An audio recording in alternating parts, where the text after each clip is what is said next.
오늘은 2023년 10월 15일 오순절 후 20째 주일입니다. 우리의 지성과 영성과 감성을 다해서 하나님께 감사의 예배를 드리겠습니다.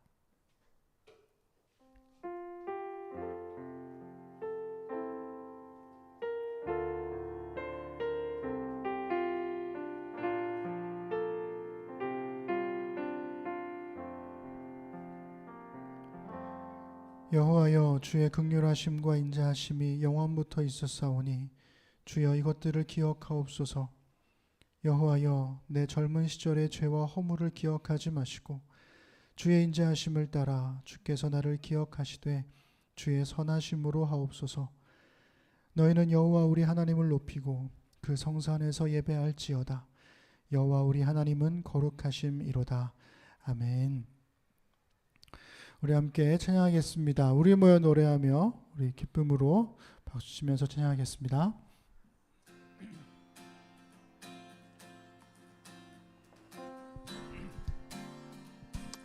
우리 모여 노래하며 우리 모여 노래하며 예수 이름 부르세.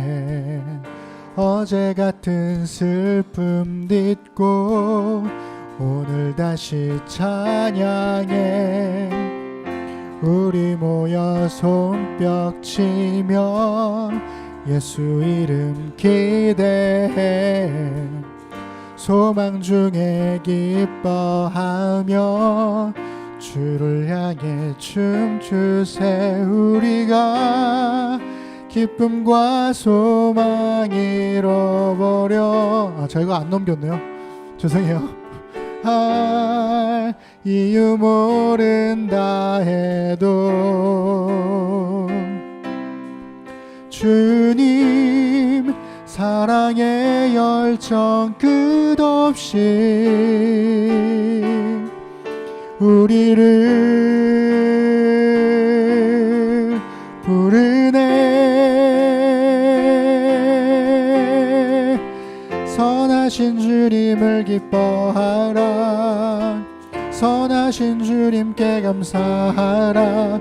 그의 사랑 늘 한결같네. 늘 한결같네. 그날이 올수록 기뻐하라. 그날을 볼수록 감사하라. 주의 날이 곧 임하시네. 기뻐해. 우리 모여 노래하며 한 번 더 찬양합시다. 우리 모여 노래하며 예수 이름 부르세. 어제 같은 슬픔 딛고 오늘 다시 찬양해. 우리 모여 손뼉 치며 예수 이름 기대해. 소망 중에 기뻐하며 주를 향해 춤추세. 우리가 기쁨과 소망 잃어버려 노래할 이유 모른다 해도 주님 사랑의 열정 끝없이 우리를 부르네. 선하신 주님을 기뻐하라. 선하신 주님께 감사하라. 그의 사랑 늘 한결같네. 그날을 볼수록 기뻐하라. 그날을 볼수록 감사하라. 주의 날이 곧 임하시네. 기뻐해. 우리 한 번 더 선하신 주님을 기뻐하라. 선하신 주님을 기뻐하라. 선하신 주님께 감사하라. 그의 사랑 늘 한결같네. 그날이 올수록 기뻐하라. 그날을 볼수록 감사하라. 주의 날이 곧 임하시네. 기뻐해. 우리는 주의 백성이오니 우리는 주의 백성이오니 주의 그 큰 이름 선포합니다. 이곳 어두운 세상에 빛으로 부르셨네. 주의 얼굴 구할 때 역사하소서. 아멘. 교회를 세우시고 이 땅 고쳐주소서.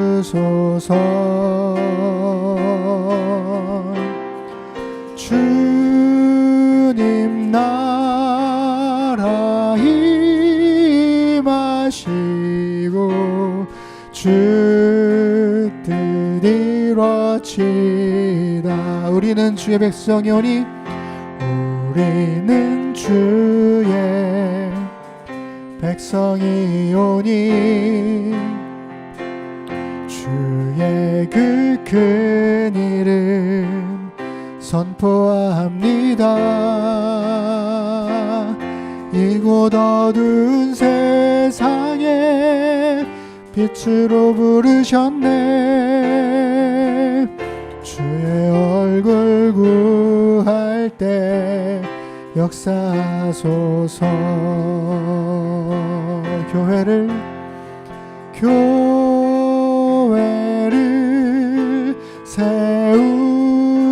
세우시고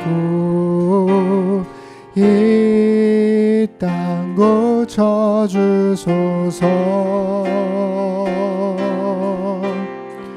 주님 나라 임하시고 주 뜻 이루어지다. 아멘. 예수 피를 힘입어 찬양하겠습니다. 수련회가 끝나고 다들 힘들었나 봐요. 네, 저도 수요일날 우리 독서 모임 끝나고 밤부터 막 갑자기 고열이 막 와가지고 39도를 찍고, 네, 그날 밤에 진짜 주님 만나는 줄 알았어요. 근데 이게 안 멈추고 계속 아프니까 다음날 바로 병원을 갔는데 뭐 왜인지 모르겠다, 그냥 피곤한 것 같다. 그리고 이제 하루를 견뎠죠. 그리고 그 목요일은 아예 이제 아무것도 못하고 집에서 그냥 누워만 있었거든요. 근데도 계속 아픈 거예요. 열도 안 떨어지고. 다음날 또 병원에 갔습니다. 그런데도 뭐 타이레놀 하나 더 추가 처방해주고 또 계속 그 상태. 그래가지고 그 다음날 또 다른 병원을 갔더니 거기서 이제 그 다음날 아침에 치카를 하려고 이렇게 봤는데 입안에서 뭐가 하얀 게 보이는 거예요. 그래가지고 뭐지? 하고서 이제 카메라를 이렇게 딱 비춰봤더니 이 목 넘어가는 쪽에 하얗게 이렇게 염증이 다 이렇게 퍼진 거예요. 그래가지고 저거 뭐지? 지금껏 내가 한 번도 본 적이 없는 건데.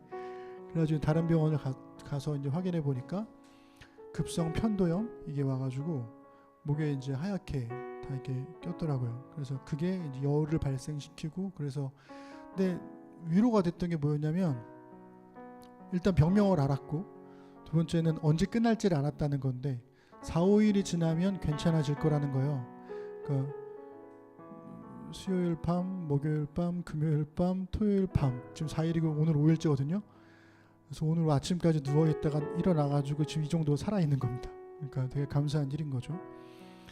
그래서 사실은 제가 주중에 권사님한테 이제 설교 부탁을 해놓고 말씀을 드리면 제가 아프다는 거를 생각하시고 더 부담스러워하실 것 같아가지고 더 무리하실까 말씀을 안 드렸는데 다행히도 권사님께서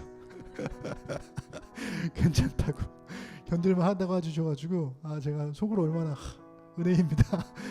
저에겐 은혜입니다. 뭐 이렇게 기도했던지 모릅니다. 뭐라고요? 아니요, 카톡으로는 티가 안 났었으니까.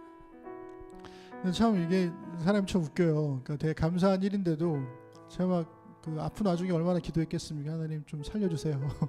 제발 안 아프게 해주세요. 막 일어나고 싶어요. 뭐 알바도 못 가고 여기저기 민폐 끼치고 이게 뭡니까? 막 기도했는데도 안 들어주시니까 너무 짜증이 나는 거예요, 하나님한테. 근데 그렇게 막 짜증을 내놓고 권사님이 설교 이제 오케이 하신 분 딱 카톡 보자마자 아유 하나님 감사합니다. 제가 그러고 있더라고요. 사람이 참 감사합니다, 정말. 그래서 오늘 아침에 이제 예배를 준비를 하면서 그런 생각이 들었어요.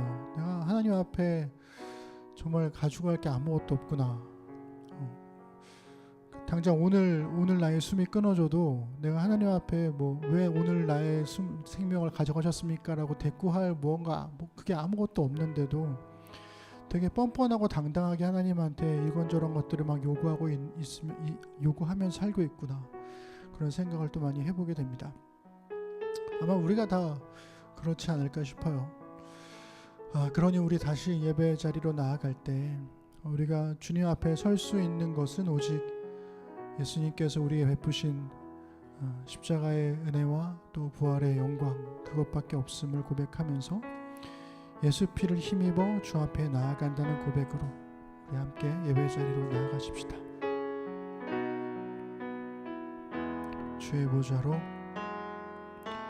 주의 보좌로 나아갈 때에 어떻게 나가야 할까? 나를 구원한 주의 십자가 그것을 믿으며 가네. 주의 보좌로 주의 보좌로 나아갈 때에 나 여전히 부족하나. 나를 품으신 주의 그 사랑 그것을 믿으며 가네. 자격 없는 내 힘이 아닌 오직 예수님의 보혈로 자격 없는 내 힘이 아닌 오직 예수님의 보혈로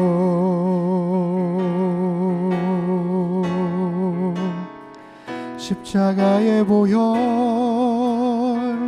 완전하신 사랑 힘입어 나갑니다. 십자가의 보혈 완전하신 사랑 힘입어 예배합니다. 주의 보좌로 주의 보좌로 나아갈 때에 어떻게 나가야 할까? 나를 구원한 주의 십자가 그것을 믿으며 가네. 주의 보좌로 나아갈 때에 나 여전히 부족하나. 나를 품으신 주의 그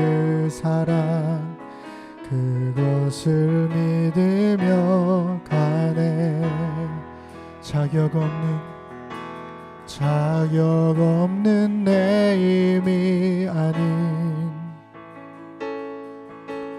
오직 예수님의 보혈로 자격 없는 내 힘이 아닌 오직 예수님의 보혈로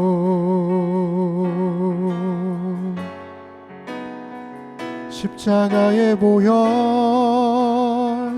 완전하신 사랑 힘입어 나갑니다. 십자가의 보혈 완전하신 사랑 힘입어 예배함. 십자가의 보혈 완전하신 사랑 힘입어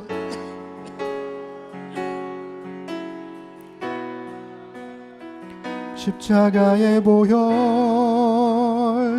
완전하신 사랑 힘입어 예배함니.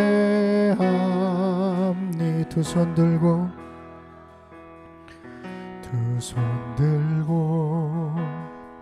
찬양합니다. 다시 오실 왕 여호와께 오직 주만이 나를 다스리네. 우리 한 번 더 두 손 들고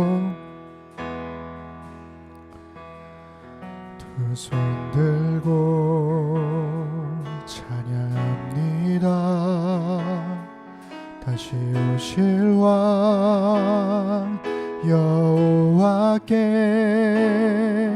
오직 주만이 나를 다스리네.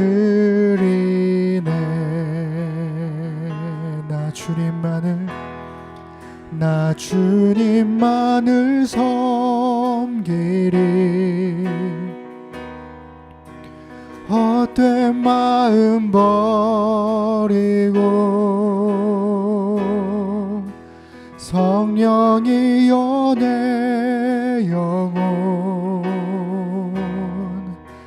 충만하게 하소서.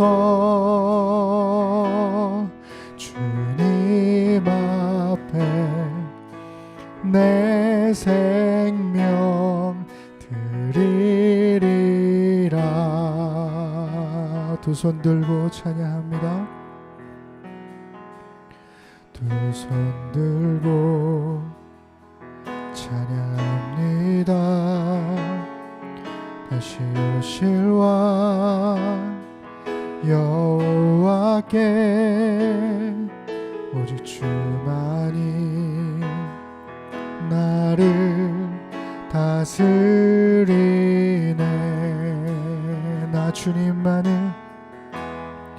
나 주님만을 섬기리. 헛된 마음 버리고 성령이여 내 영혼 충만하게 하소서. 나 주님만을 섬기리. 나 주님만을 섬기리. 헛된 마음 버리고 성령이여 내 영혼 충만하게 하소서. 주님 앞에 내 생명 드리리라.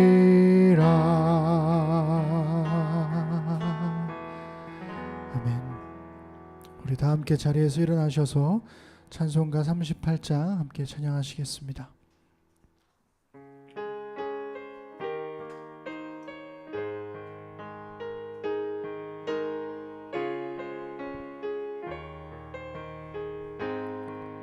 예수 우리 왕이여, 예수 우리 왕이여,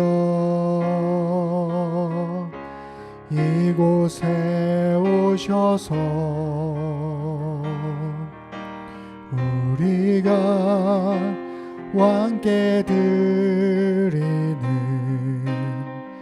영광을 받아주소서. 우리는 주님의 백성, 주님은 우리 왕이라. 왕이신 예수님 오셔서 좌정하사 다스리소서.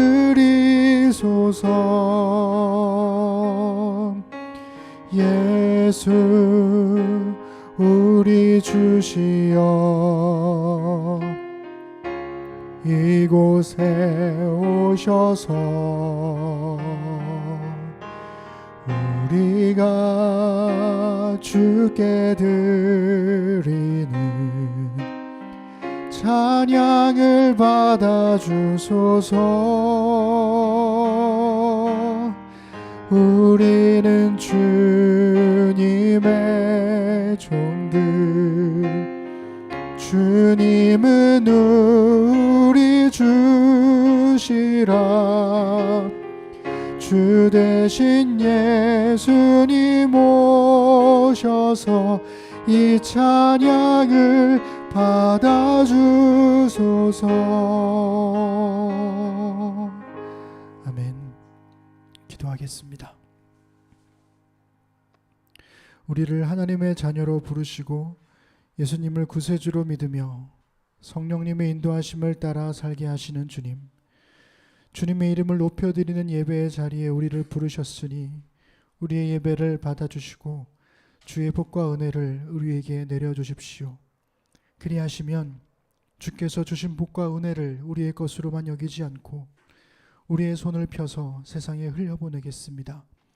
그렇게 우리의 삶으로 하나님께 영광이 되기를 간절히 소망해 봅니다. 심는 가을 수련회를 잘 마치게 하신 주님께 감사와 찬양을 드립니다. 한 번의 수련회를 위해 얼마나 많은 이들의 수고와 헌신이 요구되는지 잘 알기에 준비팀의 수고가 고마울 따름입니다. 짧은 시간만이라도 함께하고 싶어서 와준 교우들, 미처 다른 일정으로 다 참여하지 못해 아쉬워했던 교우들, 그들의 오고감을 지켜보며 모든 일정을 함께한 교우들, 그리고 부득이하게 참여할 수 없었던 교우들까지 사실은 그 모든 이의 마음이 우리 심는 사람들을 이루고 있음을 깨닫습니다.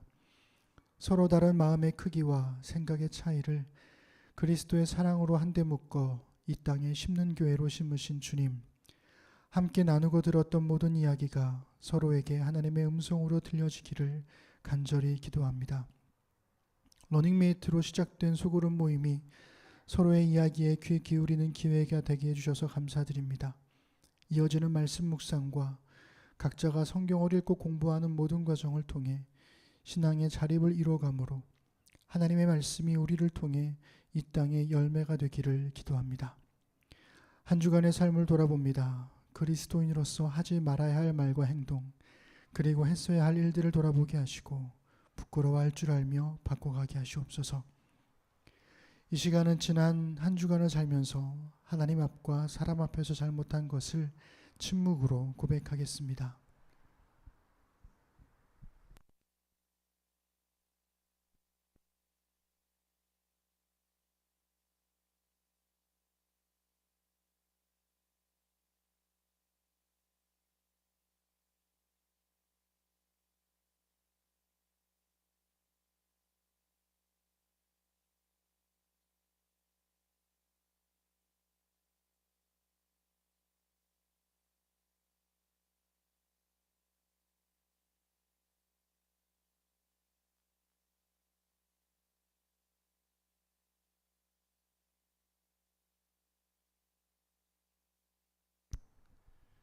자신의 죄를 하나님께 고백한 주의 자녀들에게 주께서 다음과 같이 사함의 말씀을 주십니다.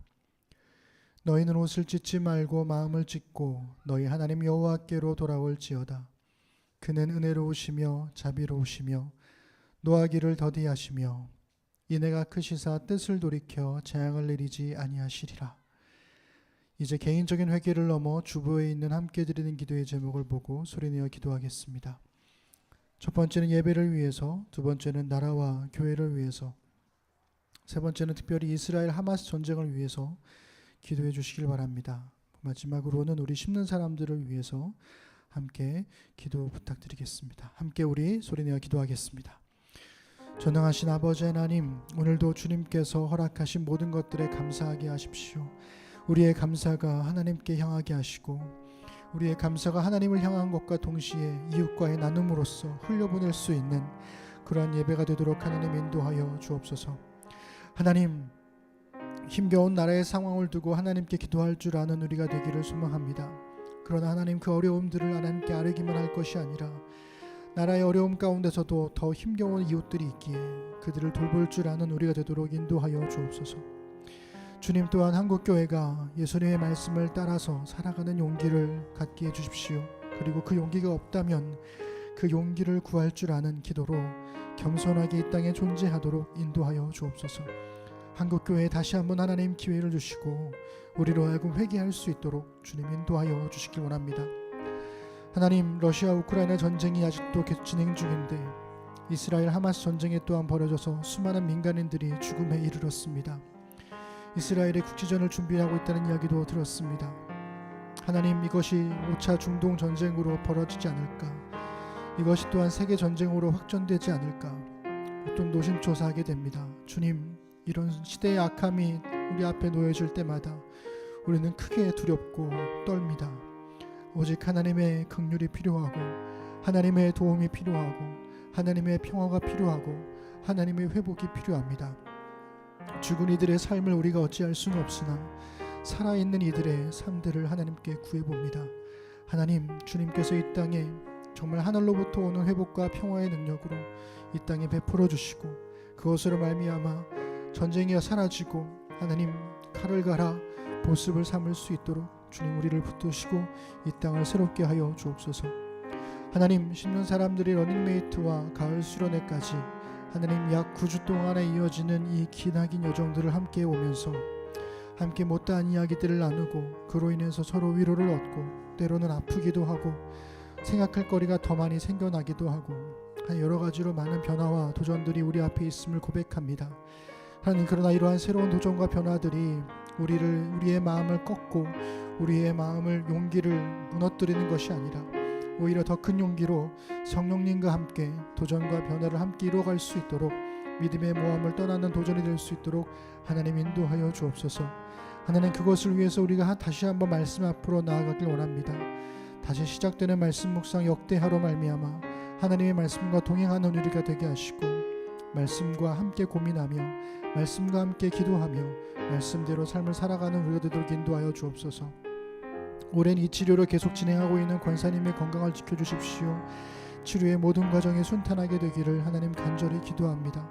그리하여서 하나님, 권사님과 집사님을 통해서 우리의 심는 교회가 정말 좋은 모범을 따라 걸어갈 수 있도록 도와주시고 무엇보다 돌보시는 집사님의 몸과 마음의 건강도 함께 지켜주셔서 두 분을 통해서 우리 모든 심는 사람들이 함께 걸어나갈 수 있도록 인도하여 주옵소서. 하나님, 영주자매가 유럽 여행 중에 있습니다. 그간의 수고와 애씀을 위로받게 하시고 이제 새로운 길들을 열리고 그 길을 주와 동행할 수 있도록 하나님 인도하여 주옵소서. 하나님, 긴 출장을 갔다 온 우리 지은 자매, 또 회복하고 있는 우리 이한이, 그리고 돌보고 있는 우리 지훈 형제, 각 가정에서 아이들을 키우며 또한 일상의 수많은 어려움들 가운데에서 힘겨워하고 있을 우리 심는 사람들 모든 한 사람 한 사람마다 하나님 돌보시고 은혜 베풀어 주옵소서. 특별히 오늘은 또 우리 서련이가 또 장염에 걸렸다고 합니다. 주님, 잘 회복되도록 도와주시고 또 돌보는 부모에게도 힘과 지혜를 허락하여 주옵소서. 오늘 예배 가운데 함께 해주시기를 간절히 소망합니다. 주님, 우리의 마음을 붙들어 주옵소서. 이제 우리의 기도가 온전해지도록 주님께서 가르쳐 주신 기도를 한 목소리로 교독하겠습니다. 하나님은 온 우주를 품으신 우리의 아버지십니다.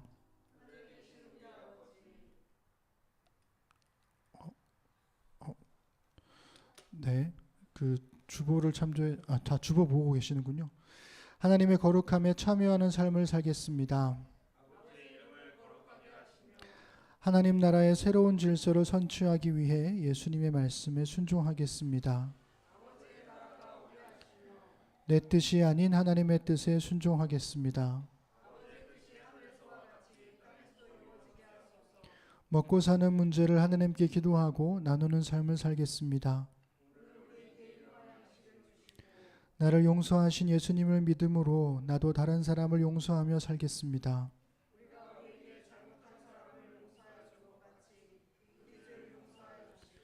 시험의 연속인 인생을 나눔과 용서의 삶을 따라 모든 악을 선으로 바꾸며 살겠습니다.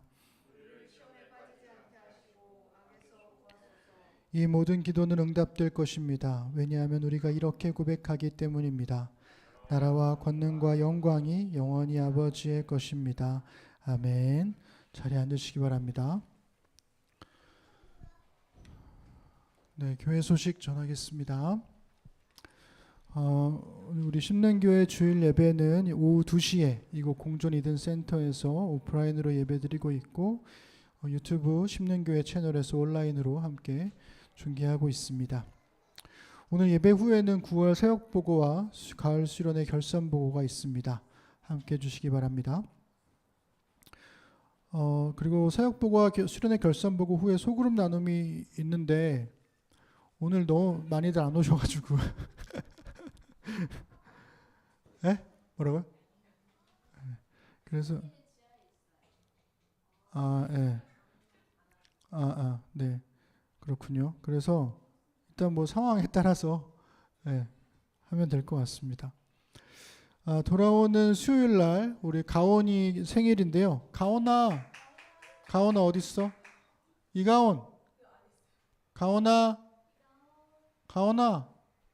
어디 갔어? 가온아 생일이래. 너 가온이 생일 축하 노래 한번 부르자. 하나 둘 셋 넷. 생일 축하합니다. 생일 축하합니다. 사랑하는 가온이 생일 축하합니다. 생일 축하합니다. 수요일날 생일 많이 축하할게. 뭐 한다고? 네, 다시 들어가세요. 네.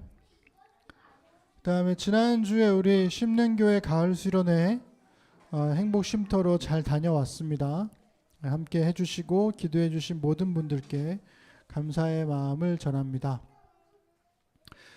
내일부터 말씀 묵상 8번째 시즌 역대하가 시작된다고 제가 광고를 넣었으나 가능하면 내일부터 하는 걸로 하고 안 되면 며칠 좀 지난 다음에 무리하지 않는 선에서 해보도록 하겠습니다. 네, 이렇게 또 광고하자마자 이렇게 교우들이 와주셔서 너무나 감사드립니다. 네, 진심으로 감사드립니다. 제가 아까 기도하면서 계속 무슨 생각했냐면 우리 권사님 그 수련회 때 못한 설교를 이번 주에 듣고 싶다는 분들이 많아가지고 어렵게 권사님께 설교를 부탁했는데 오늘 너무 사람이 없으면 오늘 그냥 내가 하고 다음에 권사님께 다시 부탁을 해야 되나 고민을 했는데 다행히 와주셔가지고 뭐라고요? 다음 네, 그래서 감사드립니다.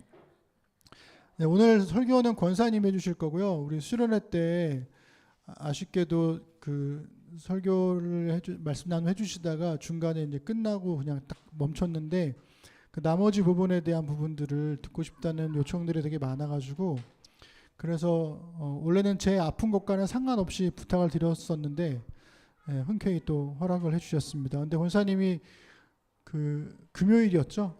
금요일 날 이 임플란트를 일을 하셨어요. 그래가지고 괜찮으실까 사실은 그래서 걱정을 많이 했는데 좀 견딜만 하신다고 해주셔가지고 그래서 다행히 오늘 권사님께서 설교를 해주시겠습니다. 네, 우리 찬송가 200장 함께 찬양하겠습니다.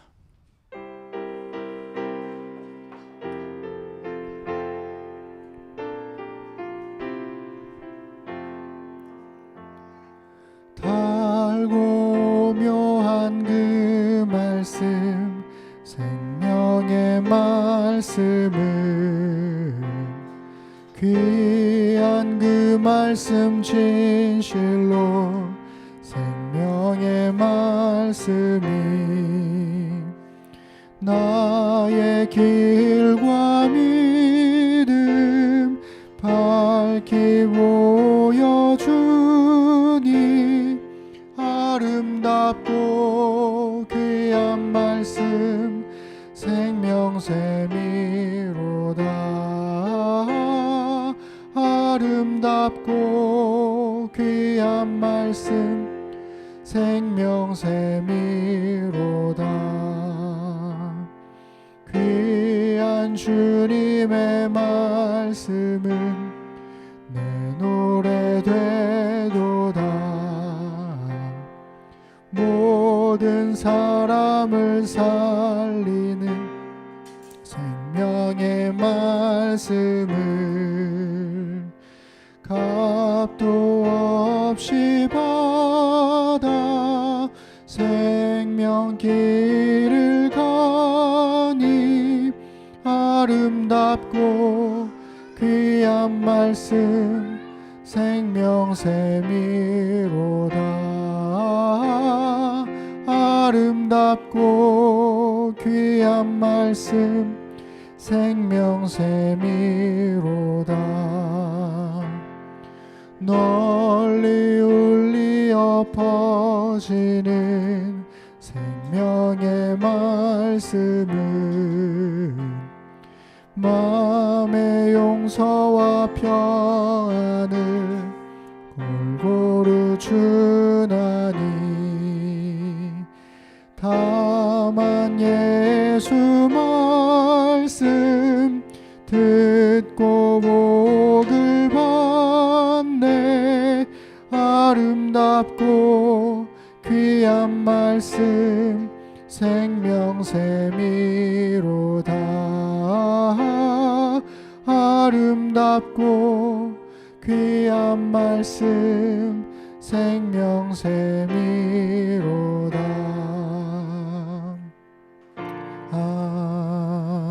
아멘.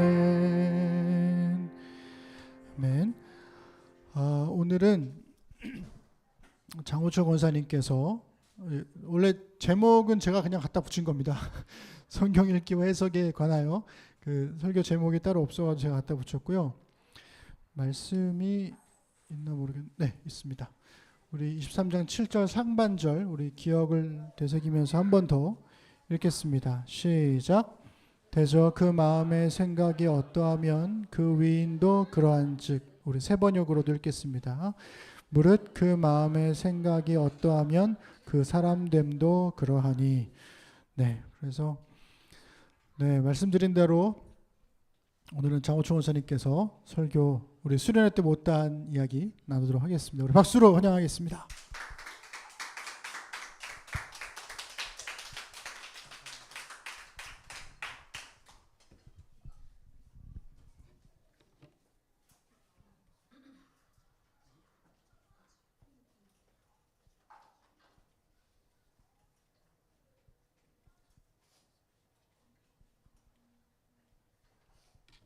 그렇게 어둡지 않으면 좀 불을 좀 껐으면 좋겠는데 이게 워낙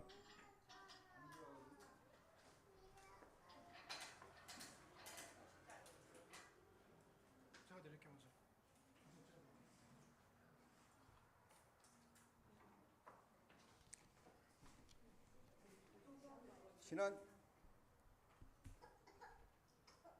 이제 사실은 거의 뭐 할 얘기는 다 했는데 지금 추가해서 오늘 마무리 짓는 방향으로 하도록 하겠습니다.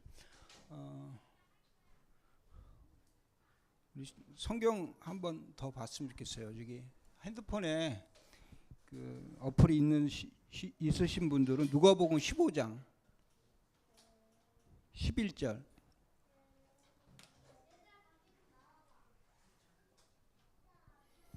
중간에 제가 잠깐 요 얘기를 할 거예요. 11절부터 14절까지 읽을 건데 제가 11절 읽고 여러분이 12절 읽고 이렇게 교독하겠습니다. 또 이르시되 어떤 사람에게 두 아들이 있는데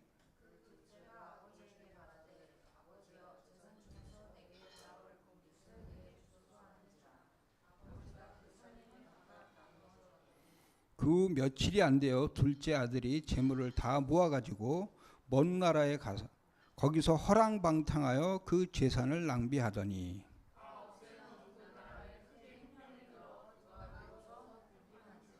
예, 13절하고 14절을 주의 깊게 봐주시면 좋을 것 같아요. 좀 이따 얘기할 겁니다. 요거는 지난주에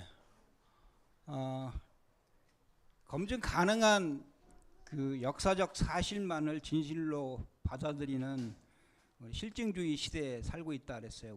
우리들이. 근데 그 실증주의의 세례를 받은 우리들은 고대 문서를 볼 때 우리의 관점을 가지고 재단을 함부로 해서는 안 된다. 그러니까 우리가 그 고대인들을 생각할 때는 우리하고 모습은 똑같이 생겼지만은 저 멀리 심지어는 저 외계에서 온 사람이라고 생각하고 그런 심정으로 고대 문서를 대해야 된다. 그 얘기를 말씀을 드렸습니다. 그죠? 생각나시죠?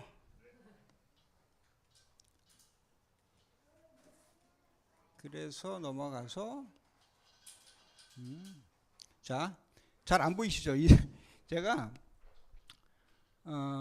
좀 이따 안디옥 아파하고 알렉산드리아 아파 얘기를 좀 할 것 같아가지고 그 알렉산드리아하고 안디옥이 좀 어디 붙어 있는지 좀 보여드리려고 사진을 제가 찍었는데 이게 알리스터 맥그라스의 신학이란 무엇인가 그 앞부분에 나오는 지도예요. 이 지도가 굉장히 좋아요.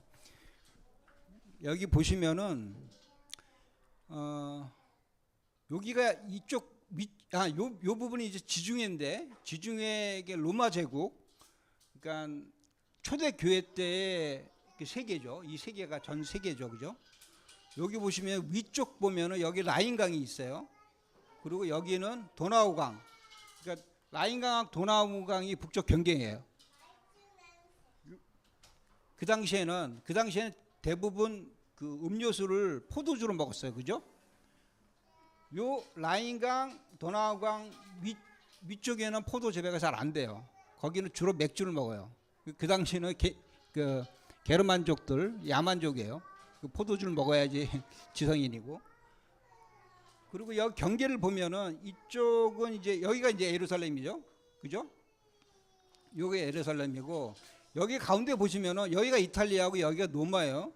근데 여기 가운데 이제 선이 있어요. 여기 가운데 선이 뭐냐면은 이쪽은 서방교회고 이쪽은 동방교회예요. 그죠? 그 당시에 초대교회 때 큰 교구가 5개 있었는데 그게 뭐냐면 여기 예루살렘, 여기 모교회가 있는 예루살렘, 그 다음에 이렇게 내려오면 이집트의 알렉산드리아라는 데가 있어요. 그죠?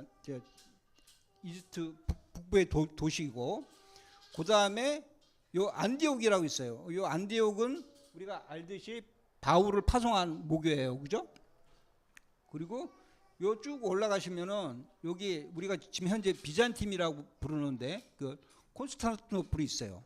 그리고 여기 로마가 있고 이렇게 5개의 총대 교구가 있어요. 큰 교구, 그죠? 그래서 이 요 큰 교구를 그 감독하는 그 감독들이 한 명씩 있었는데 로마에 한 명 있었고 알렉산더 한 명 있었고 예루살렘, 안티오키아, 그다음에 콘스탄티노플 이렇게 있었어요. 근데 잘 보시면은 이쪽은 서방교회, 우리는 서방교회 정통을 주로 교육받았죠, 그죠? 이쪽은 동방교회예요. 근데 여기 총대 교구가 4개가 있고 여기 하나 있어요, 그죠? 그러니까 중세시대 전까지만 해도 이걸 교황이라, 로마에 있는 주교를 교황이라 그러지 않고 그냥 주교라 그랬어요. 주교. 근데 우리는 이제 다 교황으로 알고 있죠. 여기 보면은 이제 알렉산드리아하고 안티오키아 요거 대표적인 학문적으로 대표적인 그 동방교회의 교구인데 여기에 있는 학파가 알렉산드리아 학파가 있고 안티오키아 학파가 있어요. 성경 해석에 있어서 중요한 학파이기 때문에 제가 말씀드리는 거예요. 여기서 더 설명하면 좀 길어질 것 같으니까 일단 넘어가십니다. 여기는 하여튼 여기는 헬라어를 쓰는 데고 여기는 라틴어를 쓰는 데요. 나중에 이제 교부 신학자 중에서 가장 유명한 사람이 우리가 알고 있는 아우구스티누스. 이 사람이 여기 사는 사람, 여기 히포 여기. 그러니까 여기서 다 이민 온 사람들이 여기가 다 로마 사람들이 사는데요. 그죠? 카르타고 뭐 이런 데가. 근데 나중에 이제 처음에 공예가 보편공예 이제 동서교회로 나눠지기 전에 보편교회는 4번 있었는데 그 4번 다 여기서 열렸어요. 여기 뭐 콘스탄티노플 그 근방에서 다 열렸어요. 그 에베소도 열리고. 그러니까 초기에는 거의 그 신학적인 거나 공예의 주도를 어디에 했냐면 헬라권에서 했어요. 동방교회에서. 그 다음에 동서교회가 갈라진 이후에 그 신학적인 정리를 아우구스티누스가 하는 거죠. 아우구스티누스는 헬라어를 쓰지를 못해요. 이 사람은 라틴어만 쓰는 사람이에요. 그렇죠? 그렇기 때문에 서방교회 전통에 의해서 우리가 이제 대부분 그 전통을 받아들이는 거예요. 이쪽 교회는 잘 모르죠. 그죠? 실질적으로는 전통을 따지면 여기가 더 그 전통이라고 얘기할 수 있어야 되는 곳이라고 좀 염두에 두고 우리가 생각하면 좋을 것 같아요.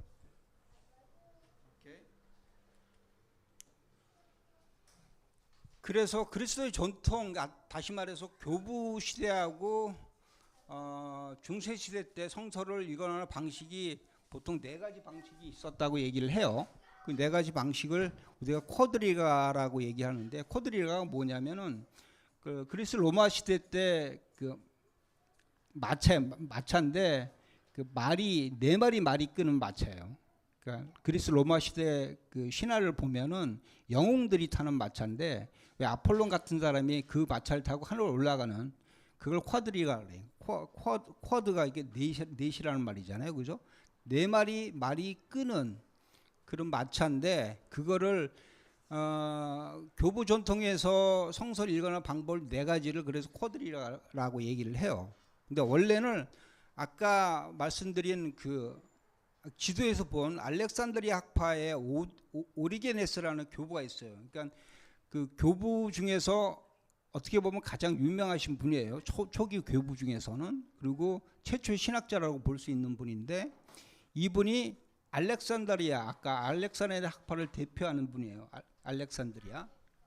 이분이 뭐라 그랬냐면 그 당시에는 그 인간이 몸하고 혼하고 영혼을 갖고 있다고 생각했어요.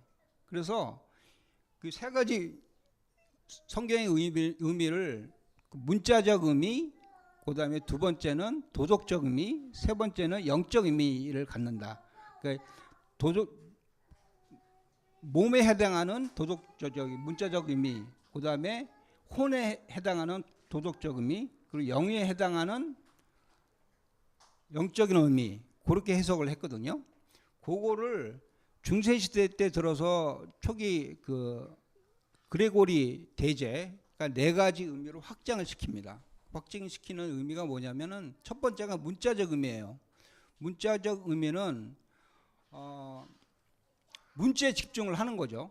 그래서 성서 문자를 지은 저자가 어떤 의도를 가지고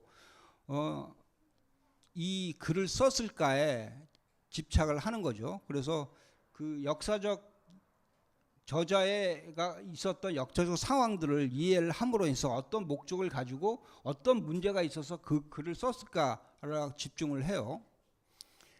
그래서 아까 말씀드린 그 안디옥 학파하고 현대 성서 비평학자의 접근법과 굉장히 유사합니다. 문자적 의미는.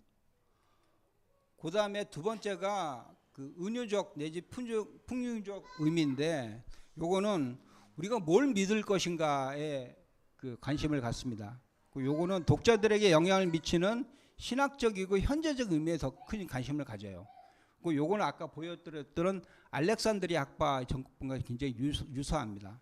그 요거는 아까 그 네 가지 의미의 칭의를 쿼드리라고 얘기했잖아요. 거기서 오리게네스는 몸, 혼, 영혼을 우리가 문자적 의미, 도덕적 의미, 영적 의미로 이렇게 풍류적으로 이해를 했는데 여기서도 마찬가지입니다. 대표적인 게 그렇게 상징적인 영적인 의미로 해석하는 거예요. 풍류적으로.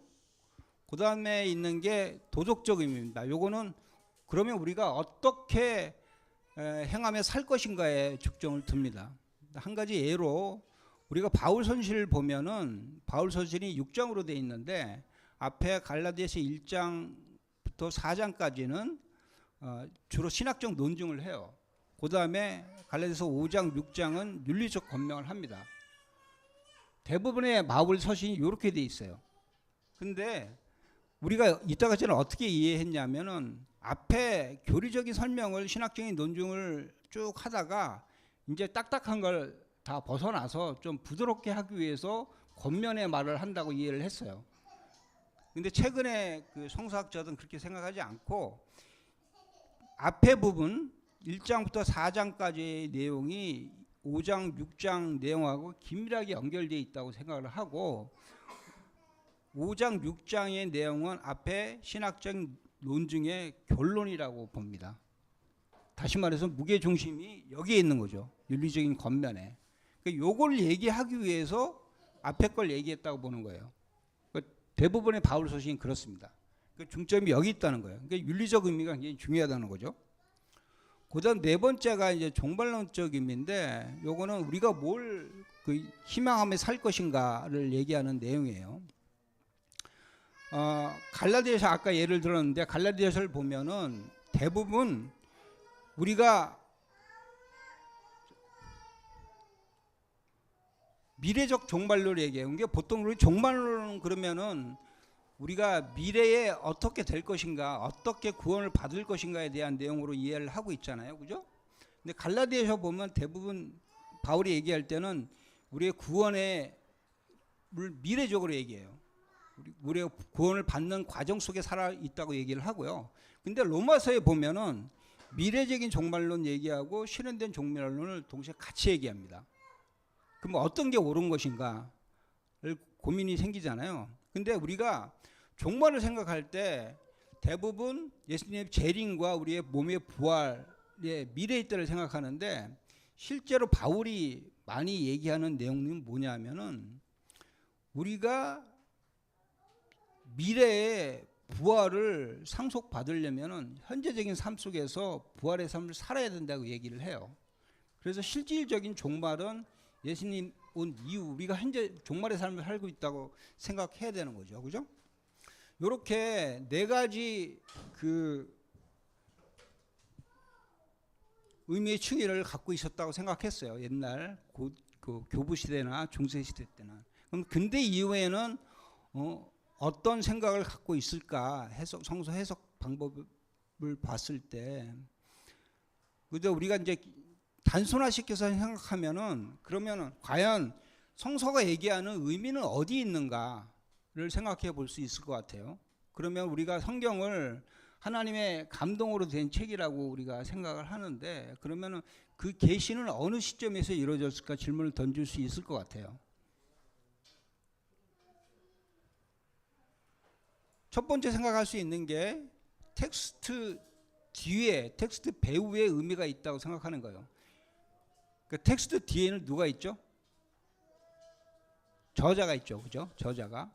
그 저자가 있는데 그러면은 그 저자가 어떤 역사적인 상황 속에서 어떤 문제가 있어서 그런 글을 썼고 그 글이 어떤 문제를 해결하기 위해서 글을 썼는지에 집중을 하는 거죠. 그러려 그러면은 그 당시 저자가 살고 있던 상황들을 이해를 해야겠죠. 역사적인 상황들을.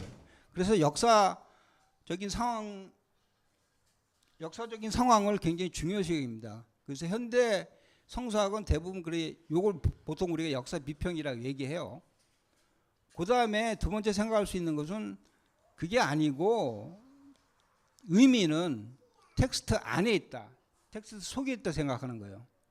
그러니까 저자와 별개로 완성된 그 텍스트 속에 우리가 의미를 찾아야 된다라고 얘기하는 거죠. 그죠? 요걸 보통 우리가 얘기하는 문학 비평이라고 얘기를 해요. 그 다음에 세 번째가 그게 아니고 진정한 의미는 텍스트 앞에 있다고 얘기해요. 텍스트 앞에는 누가 있죠? 우리 독자가 있어요. 청자가. 그죠?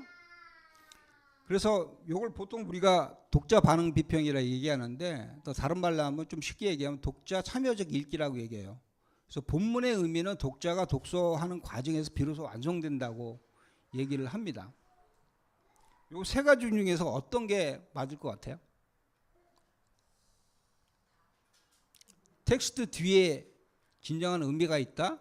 그리고 하나님의 영감은 저자가 이 텍스트를 생각을 할 때 주어졌다고 생각하는 거고, 두 번째는 그게 아니고 저자와 별개로 텍스트가 완성된 이후에는 그 텍스트 속에서 우리가 의미를 찾아야 된다고 얘기하는 거고, 그 다음에 그게 아니고 예를 들면은 한 가지 더 보겠습니다. 아까 이제 비평이라는 얘기 나오는데, 우리 비평이라는 얘기를 하면은 다들 좀 거부감을 느낄 수가 있어요. 근데 비평이 뭐냐면 쉽게 말하면 거리를 두고 있는 거예요. 거리를 두고 제3자의 입장에서 좀 있는 거죠. 그죠? 그렇게 보시면 될 것 같고, 만약에 의미가 본문 뒤나 안에 있다면은 어떤 독자가 읽든지 그 의미가 같아야 되겠죠. 그죠? 만약에 그게 텍스트 뒤나 텍스트 안에 있다 그러면 어느 누가 읽더라도 그 주는 의미는 메시지는 똑같아야 될 거예요. 근데 실제 그렇습니까? 그렇지 않죠. 그죠? 독자에 따라 본문의 의미가 달라진다면은 독서 과정에서 비로소 의미가 완성되는 것이 아닌가라는 질문을 던질 수 있을 거예요. 그죠? 한 가지 제가 실험의 예를 말씀드릴 건데, 아까 우리 탕자의 비유 읽었죠. 그죠? 거기 보면은 마크 앨런 포웰이라는 신학 성서학자가 있어요. 유명하신 분인데 미국에서 가르치시는 분이에요. 이분이 그 잊혀진 기근이라는 에세이를 썼는데, 그 에세이에서 어떤 내용이 나오냐면은 누가복음 15장 14절에 탕자의 귀환을 촉진시키는 기근이 언급돼요. 아까 우리 읽을 때 나왔었죠. 그죠? 제가 다시 읽을게요. 13절부터 읽으면은 그 며칠이 안 되어 둘째 아들이 재물을 다 모아가지고 먼 나라에 가 거기서 허랑방탕하여 그 재산을 낭비하더니 다 없앤 후 그 나라가 크게 흉년이 들어 그가 비로소 궁핍한지라. 이 내용인데, 그 포엘 교수가 미국에 이제 신약을 가르칠 때 12명의 그 학생들한테 요 탕자의 비유, 우리가 알고 있는 탕자의 비유를 자세히 찬찬히 읽은 다음에 다른 사람한테 그 성실하게 한번 설명을 해보라고 얘기를 했대요. 근데 그 12명 모두가 기근에 대해서는 한마디 언급을 하지 않은 거예요. 5장 14절에 나오는. 그래서 이 포엘 교수가 좀 굉장히 흥미를 가지고 그 사람들을 더 큰 실험을 한 거죠. 이번에는 그 신학생들이 아니라 일반인들을 한 100명을 모아가지고 각양각색에 있는 사람들한테 똑같은 실험을 한 거예요. 그 탕자의 비유를 자세하게 천천히 읽은 다음에 다른 사람한테 설명을 좀 해달라.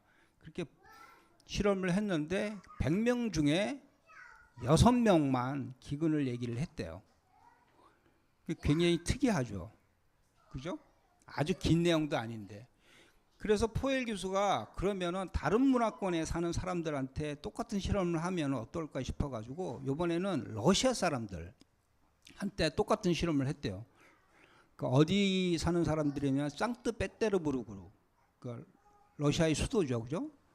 거기 사는 50명을 무작위로 해서 똑같은 실험을 했는데 거기 사람 중에 50명 중에 46명이 기근을 얘기를 했대요.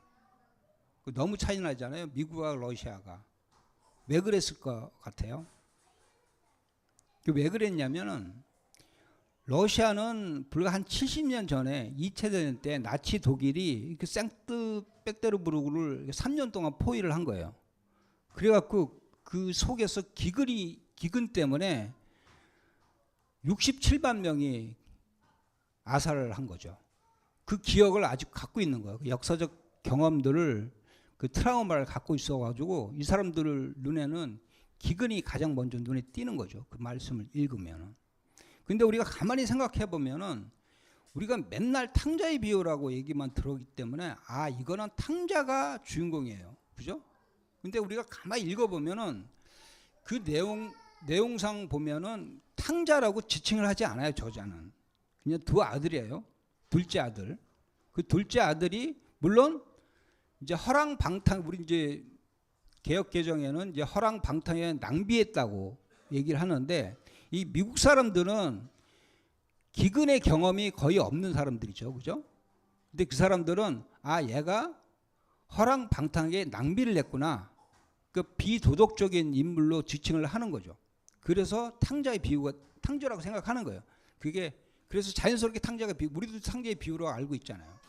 근데 러시아 사람들은 그 개인의 도덕적인 그 결함, 낭비벽 여기에 포커싱을 하지 않고 기근에 포커싱을 하는 거예요.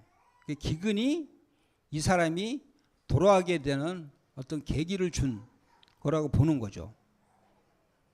그러면 같은 본문을 보더라도 그 본문을 읽는 사람의 역사적인 경험이나 상황에 따라서 그 해석을 달리하는 거예요. 실제로 우리가 성경을 우리가 순수하게 읽는다고 생각하지만 실제로 다 해석을 하죠. 그것도 자기 나름의 경험에 비춰서 다 해석을 해요. 나름의 신학자가 되는 거죠. 우리가 목사님 설교를 들을 때도 설교가 끝난 다음에 설교를 나누잖아요. 그러면 자기가 그 인상받은 그 내용들이 다 달라요. 그죠? 그것도 일종의 목사님 설교도 텍스트잖아요. 텍스트를 해석하는 게 다 달라지는 거예요. 근데 실제로 우리가 누가복음 15장 11절 이후의 말씀이 탕자의 비유라기보다는 잃어버린 자가 하나님께 돌아오는 얘기죠. 그죠? 그러니까 그 잃어버린 자의 상황 속에서 신실한 하나님이 얼마나 큰 사랑으로 그 절망 가운데 있는 그 아들을 받아들이는 그 내용인데, 우리가 탕자라는 거에 그 선입견을 갖고 있는 거예요. 이게 한 가지 예인데, 그럼 우리가 텍스트를 읽을 때, 성경 말씀을 읽을 때 수동적으로만 받아들이지 않아요. 능동적으로 해석을 해요. 누구든지 신학 지식이 있든 없든지 간에 그게 현실이라는 거예요. 그리고 우리는 선이해, 선입견이 없이는 인식을 못합니다. 근데 경험주의, 여러분 들어봤을 경험주의에서는 가장 좋은 게 뭐냐면 빈서판, 그러니까 백지 상태가 가장 좋다 그래요. 백지 상태 가장 비운 다음에 그 다음에 자기의 경험을 하나 쌓아가지고 그 지식을 형성하는, 그게 가장 바람직하다고 얘기를 해요. 근데 우리가 어떤 것을 인식할 때 자기 선 경험이 없으면, 선 이해가 없으면 인식이 가능할까요? 예를 들면 우리가 이상한 과일을 봤어요. 과일을 보면은 그 과일을 뭘로 우리는 인식하냐면 익히 알고 있는 자기가 먹어본 사과라든지 이런 걸 비추어서 비교함으로써 그걸 인식을 해요. 그래서 만약에 우리가 선입견, 선 이해가 없다 그러면 인식이 불가능합니다. 실질적으로. 그거 우리가 인식을 하고 있어야 돼요. 그 사실을. 그래서 우리 안에 형성되는 그런 지평들, 인식의 지평들이 많고 넓으면 넓을수록 어떤 사건이나 사물을, 텍스트를 읽을 때 굉장히 풍성하게 읽을 수 있어요. 다시 말해서 경험이 많은 사람이, 왜 그 시인들이 보면 우리가 보지 못하는 것을 보고 아주 압축되게 설명을 하잖아요. 그죠? 놀랍잖아요. 그 지평이 열려서 그런 거죠. 우리는 그 지평에 도달하지 못하니까 그걸 인식을 못하는 거예요. 그래서 우리 세 가지를 좀 염두에 두면 좋을 것 같고요. 아까 말씀드렸듯이 본문의 의미는 본문의 배우나 본문 안에 완성품으로 들어있는 것이 아니라 반제품으로 아직 완전히 조립되지 않는 상태로 들어있다가 우리가 책을 읽는 과정에서 비로소 완성되는 것이 아닐까 싶어요. 실제로 그렇잖아요. 우리가 읽어보면은. 그렇다면 본문의 의미는 본문 앞에 있게 되는 거예요. 우리가 많이 들어보지 않은 내용이에요. 다시 말해서 본문의 의미는 독자에 의해서 결정된다는 거예요. 그죠? 그래서 최근에 들어서 성서 해석학의 중점이 뭐냐면 독자 반응 비법, 다시 말해 독자 참여적 읽기에 굉장히 많은 그 관심을 갖고 연구를 많이 해요. 그렇기 때문에 그 읽는 독자가 어떤 문화적 상황, 어떤 역사적 상황에 있는지를 많이 연구를 하죠. 그래서 현대 문화를 많이 연구합니다. 실제로 그게 영향이 많이 미치고 있는 거기도 하고요. 그다음에 그러면 우리가 어떤 태도로 우리가 성경을 읽는 게 좋을 것인가 정리를 해봤는데요. 먼저 본문이 말하는 것만 읽어내기 위해서 최선을 다해야 됩니다. 일단은 요게 이제 아까 얘기하는 그 본문 뒤에 있는 역사 비평이 있는 방법이에요. 역사 비평이 있는 방법인데 가능하면 객관화시키려고 내가 갖고 있는 선입견이나 내가 갖고 있는 교육적 배경이나 이런 것들을 좀 가능하면 배제하고 거리를 두고 그 본문에 얘기하는 것만 읽으려고 노력을 하는 거죠. 그게 이제 쉽게 말하는 역사 비평이에요. 그죠? 그러려면은 객관화시키는 작업들이 필요하죠. 그러려면 공부가 좀 필요한 상황이고요.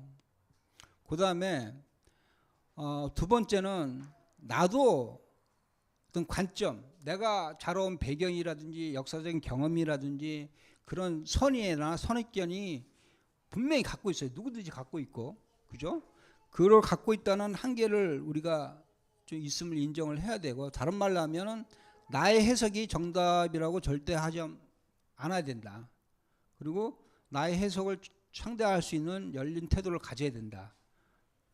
어떻게 보면 2번이 가장 중요하다고 볼 수 있어요. 그리고 그러면 실질적으로 성서를 우리가 읽을 때 해석의 방법들이 아까 여러 개 있는데 아까 중점 두는 게 텍스트 그 안에 속에 의미가 있다고 생각하고 그 텍스트 본문 자체를 가지고 연구하는 그런 방법이 있을 테고 또 뭐 저자에 대해서 역사적 배경이라는 이런 것들을 많이 연구하는 게 있을 테고 그렇지 않고 내가 어떤 사람인가 그러니까 독자를 또 연구해서 독자의 상황에 따라서 그 의미를 우리가 해석할 수 있는 방법이 있을 거예요.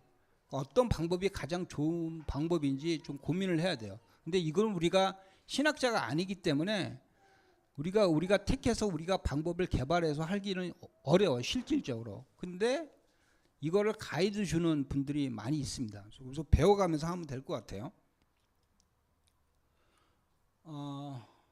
그래서 성경은 그리스도인들은 성서가 특정한 시대에 만들어진 역사적 다시 말해서 내재적인 문서임과 동시에 그 시대에만 한정될 수 없는 신앙적 초월적 문서라고 이제 믿고 있죠.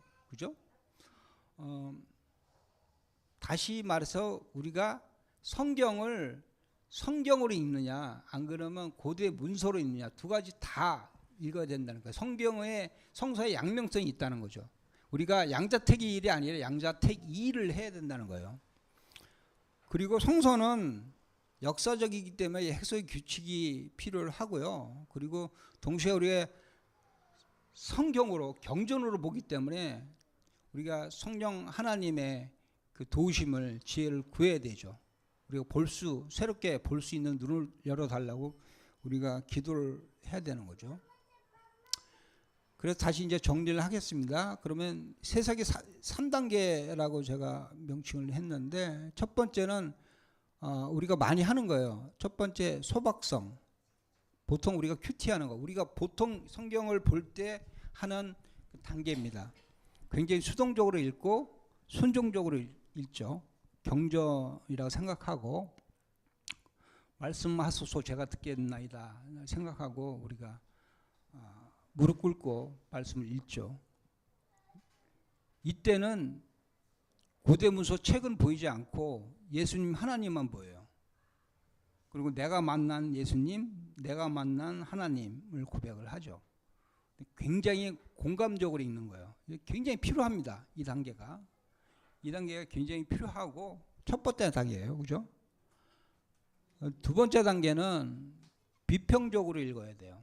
우리가 일반 책을 읽을 때는 마찬가지인데 첫 번째 읽을 때는 공감적으로 읽어야 돼. 그 저자가 얘기하는 그 내용에 그 속에 들어가서 어떤 분들은 공감일기 어떻게 표현하냐면 우리가 물 속에 그 저자의 그 세계 속으로 풍덩 들어가서 헤엄을 치다가 보면은 지느러미도 생기고 꼬리 지느러미, 등지느러미 생길 정도로 공감해서 읽어야 된다. 첫 번째는. 근데 두 번째 읽을 때는 비평적으로 읽어야 된다고 얘기를 해요. 약간의 거리를 두고 좀 객관화시켜서 읽어야 된다는 소리겠죠. 그죠? 그렇게 읽다 보면은 저자는 어떤 역사적 배경이 있어서 이런 글을 썼을까? 이제 책으로 보는 거죠. 책, 고대 문서로. 그죠? 그 다음에 다시 말해서 우리가 이제 성경에 복음서에 보면 마태, 마가, 누가, 요한이 있는데 이 공동체들이 만난 예수님은 어떤 예수님인가? 역사적 배경이라든지 이런 걸 생각을 하는 거예요.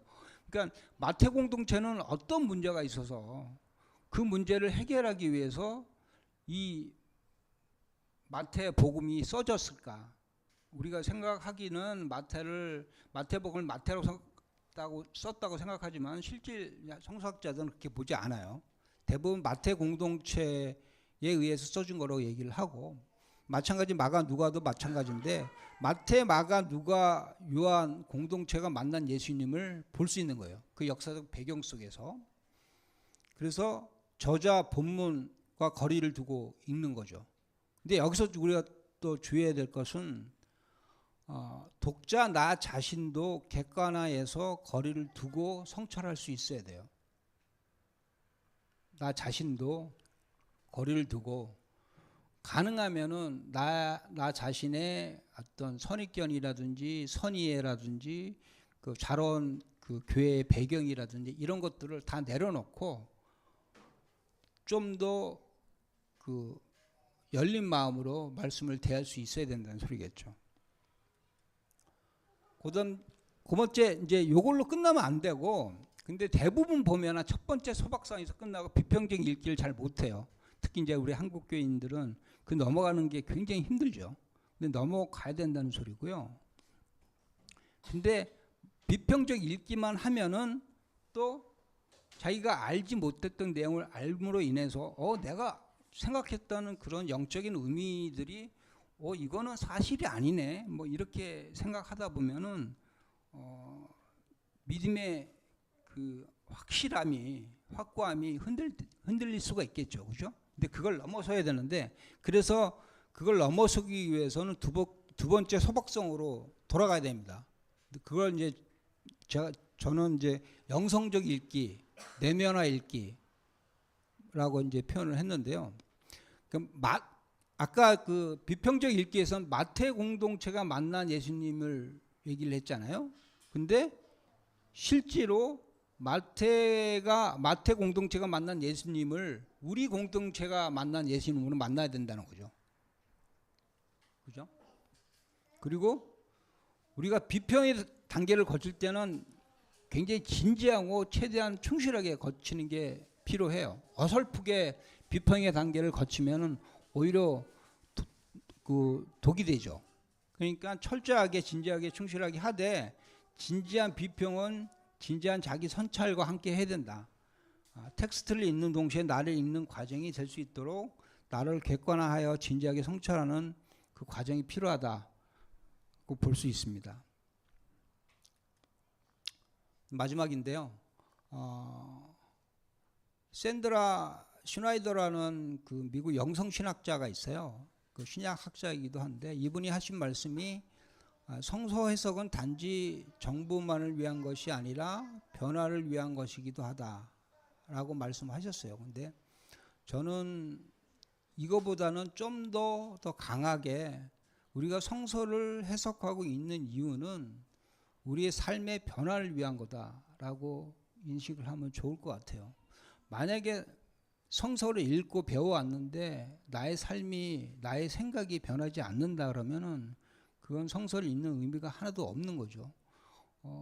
성서가 나의 삶의 실존 속에 들어와서 연결이 되지 않으면은 아무 의미가 없다는 의미예요. 그래서 과연 내가 1년 전의 모습하고 현재의 모습이 말씀을 읽고 변해 있는가? 만약에 변하지 않았다 그러면은 그 성경 읽기는 실패한 거고요. 나는 죽은 거죠, 영적으로. 살아있는 사람만 변합니다. 근데 모든 그 사물은 다 변해요. 동물도 변하고 다 자연스럽게 변하는데 인간들만 고질적으로 잘 안 변하죠. 이성을 가진. 그러니까 우리가 그 성경이 있는 목적 자체가 그 우리의 삶의 변화에 있다는 것을 좀 기억했으면 좋겠어요. 제가 그 금요일 날그 임플란트를 5개를 하고 지금도 지금 윗몸이 굉장히 많이 부어 있는 상태라 컨디션이 너무 안 좋은 상태에서 지금 말씀을 전하다 보니까 굉장히 힘들고 제대로 전했는지 잘 모르겠어요. 지금 정신이 하나도 없네요. 하여튼 잠깐 기도하고 말씀을 마무리하도록 하겠습니다.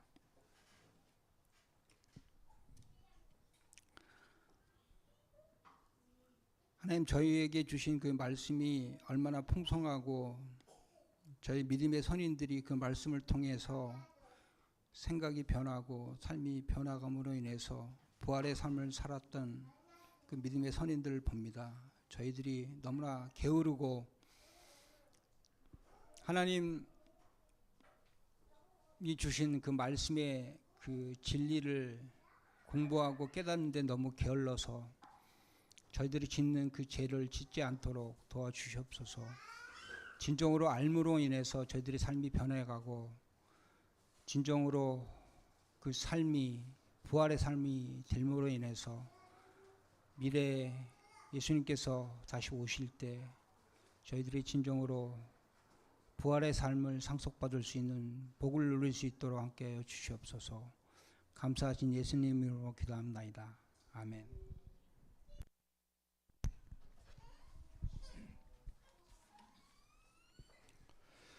네, 우리 일상으로의 기도하겠습니다. 오늘 말씀 들었는데요. 각자에게 주신 하나님의 말씀을 자신의 말로 바꾸어서 일상으로의 기도로 드려보면 좋겠습니다. 뒤에 불 좀 켜주시겠어요?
네, 우리 다 함께 자리에서 일어나셔서 교회 찬양 1절만 교회 찬양하겠습니다.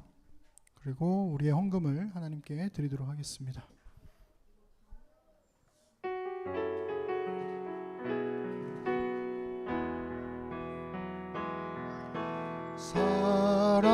사랑이 넘치기보다 사랑이 넘치는 교회 섬김을 원하기보다 섬김의 기쁨 알아가는 교회 세상이 주목하기보다 주님이 주목하는 교회 화려한 겉모습보다 중심이 주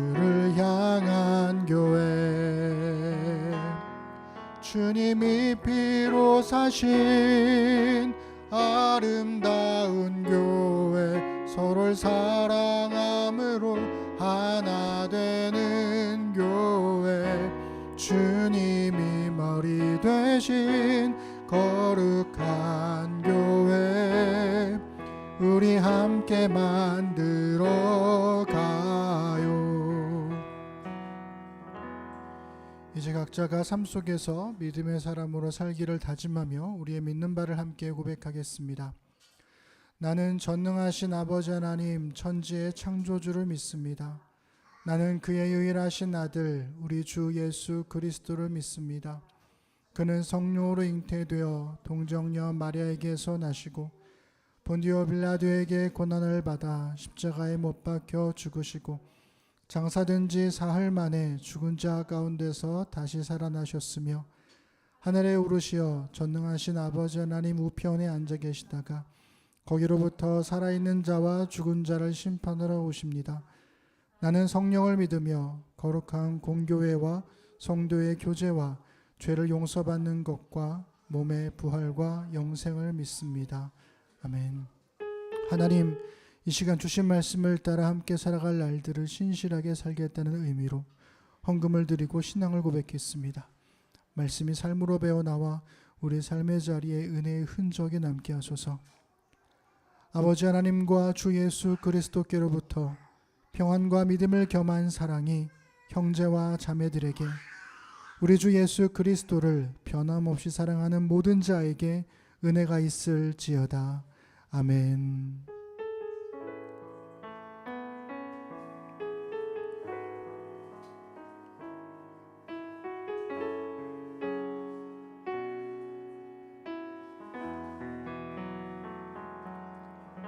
우리 예배를 바라신 하나님께 우리 감사 박수 드리겠습니다.